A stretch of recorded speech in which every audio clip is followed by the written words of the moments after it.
Current పట్టుకుంటే shock కొడదో లేదో తెలియదు కానీ కరెంటు బిల్లు చూస్తే షాక్ అవుతోంది, బిల్లు కట్టేటప్పుడు షాక్ అవుతోంది. వణుకు పుట్టిస్తున్నటువంటి రోజులు. ఎందుకు ఎప్పుడు ఎలా పెరిగిందో తెలియదు. అదేమంటే చంద్రబాబు టైంలో దుర్మార్గాల వల్ల పెంచానని జగన్మోహన్ రెడ్డి, జగన్ టైంలో దుర్మార్గాల వల్ల పెంచానని చెప్పి చంద్రబాబు నాయుడు. ఫైనల్గా వాళ్ళిద్దరు దుర్మార్గాలకి బలయ్యింది మాత్రం ప్రజలు.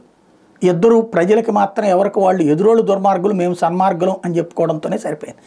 పెరిగినటువంటి కరెంటు బిల్లులతో అల్లాడిపోతున్నటువంటి మధ్యతరగతి, పేద, వ్యాపార, వాణిజ్య వర్గాలకు ఊరట కల్పిస్తూ బాబు సర్కార్ తాజాగా పడబోయేటటువంటి 1200 కోట్ల రూపాయల భారం ఏదైతే ఉందో అదంతా తామే కడతా ఉందంటే 12,000 కోట్ల రూపాయల భారాన్ని, 12,632 కోట్ల రూపాయల భారాన్ని, దాంతో అదంతా సబ్సిడీగా తామే భరిస్తామనేటప్పటికీ కరెంటు ఛార్జీలు పెంచట్లేదు అన్నటువంటి విషయాన్ని ఏపీఆర్సీ చైర్మన్ రామ్ సింగ్ ప్రకటించారు. ఇది అద్భుతమైనటువంటి నిర్ణయం. బాబు గారిని అభినందించాలి.